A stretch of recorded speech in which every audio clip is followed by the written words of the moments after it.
bonjour à tout le monde. Autour de la date de Pâques, les membres du clergé ne chôment pas. Et dans l'univers du handicap, on est à peu près dans le même cas de figure, surtout les années où la date de Pâques correspond plus ou moins au 2 avril, journée de l'autisme étendue depuis peu à toutes sortes de handicaps. D'année en année, la nature du 2 avril médiatique change. Il y a une quinzaine d'années en arrière, les médias qui découvraient alors l'autisme étaient fascinés par les petits génies supposés. Les journalistes rivalisaient d'efforts pour dénicher le petit génie autistique, capable d'extraire des racines 13e en un claquement de doigts et de réciter les dates de naissance de tous les arrière-petits-neveux de la tante du cocher de Napoléon. Peu à peu, les médias sont passés à un autre type de 2 avril, l'autisme en tant qu'élément des grands courants du moment. 5 ou 6 ans en arrière, pour le dire schématiquement, autour de 2020, on voulait à tout prix montrer des femmes autistes LGBT qui ont été discriminées dans la vie, qui ont souffert. Pourquoi pas? Cela fait partie du vécu humain. Mais aujourd'hui, un nouveau chapitre s'ouvre. Pour cette année 2024, plus encore que l'an dernier, l'orientation des programmes télé autour du 2 avril est claire. Le handicap ou l'autisme en ce qu'ils font souffrir les autres. Faire souffrir la société en coûtant cher. Ici, on aura droit au communiqué officiel sur combien d'argent aurait été englouti dans l'autisme, mais faire souffrir surtout leurs parents, papa et principalement maman.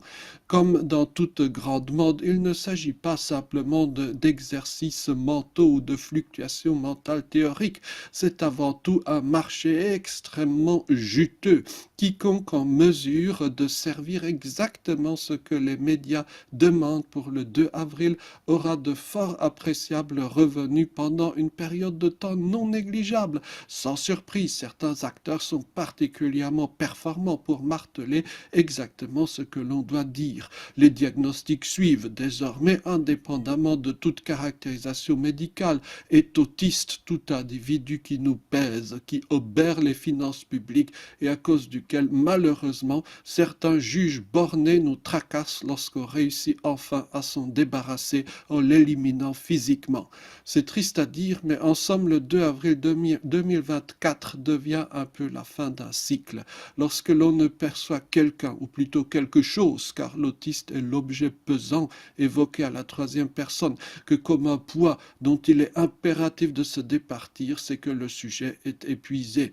L'intérêt d'une catégorie médicale telle que l'autisme tient dans ce qu'elle peut apporter de positif à la personne ou à la société. Cela avait été le combat fou il y a quelques décennies en arrière du monde du handicap, du monde de l'autisme.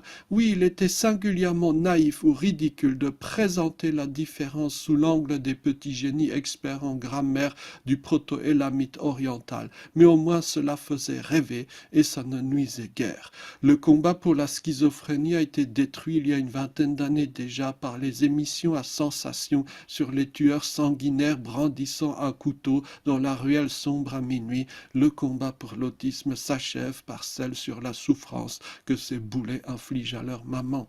Pour autant, j'ai un motif de regret plus général, au-delà de l'autisme. De plus en plus, tout ce qui est extérieur à nous-mêmes, à nos normes, est synonyme de danger, de souffrance intime. Pauvres de nous.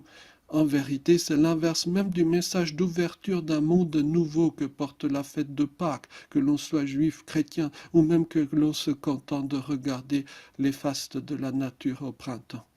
Merci beaucoup, bonne journée.